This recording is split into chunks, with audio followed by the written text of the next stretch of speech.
ఓం నమ శివాయ. నా పేరు గుద్దంటి మురహరిరావు. పాత మంగళగిరి వాసిని.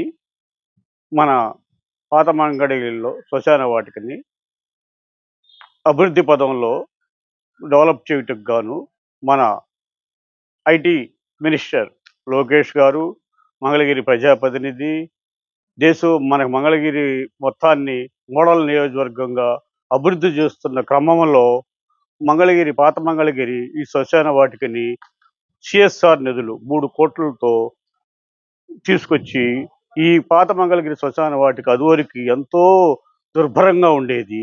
అసలు బయట చూస్తుంటేనే ఇక్కడ లోపలికి వెళ్ళటానికి ఎంతో భయపడేవాళ్ళు ఈ పాత మంగళగిరి ప్రజానీకం. ఇక్కడ ఎలా వెళ్ళి అంత్యక్రియలు చేయాలి, అసలు లోపలికి ఎలా వెళ్ళాలి, ఏ సౌకర్యాలు లేవు.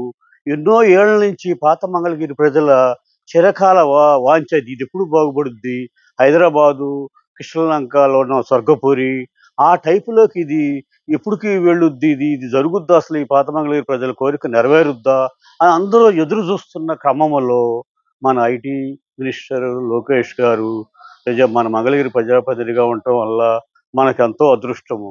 ఆ 3 కోట్ల నిధులతో సిఎస్ఆర్ తెప్పించి దీన్ని ఇంత డెవలప్ చేస్తున్నారంటే లోకేష్ గారికి ప్రత్యేకమైన అభినందనలు, కృతజ్ఞతలు తెలుపుకోవాల్సిన పరిస్థితి పాత మంగళగిరిలో ప్రజానీకానికి అందరికీ ఉన్నది.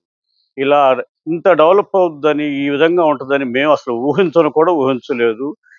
ఇది పాత మంగళగిరికి ఇంత అద్భుతమైన ప్రగతి జరుగుద్ది ఈ శ్మశాన వాటిక అనేది మేము ఊహించని పరిణామం. అది అంతా లోకేష్ వల్ల. లోకేష్ మన ఐటీ ప్రజాప్రతినిధి అవటం వల్ల మన అదృష్టం ఇది. మన ప్రజాప్రతినిధి అవటం మంగళగిరి ప్రజలకి అందరికీ, ఈ పాత మంగళగిరి ప్రజలకి ముఖ్యంగా ఇది ఎంతో అదృష్టం. నేను కృష్ణలంక, హైదరాబాదు అనేక శ్మశానాలు చూశాను. అన్ని సౌకర్యాలు అక్కడ ఉంటాయి. ఫోన్ చేస్తే ఏది కావాలంటే అది వచ్చేస్తుంది. అన్ని అక్కడ లోపలికి వెళ్తే అక్కడ స్నానాల గదులు అన్ని సౌకర్యాలు ఉంటాయి, అసలు ఏ ఇబ్బంది లేకుండా.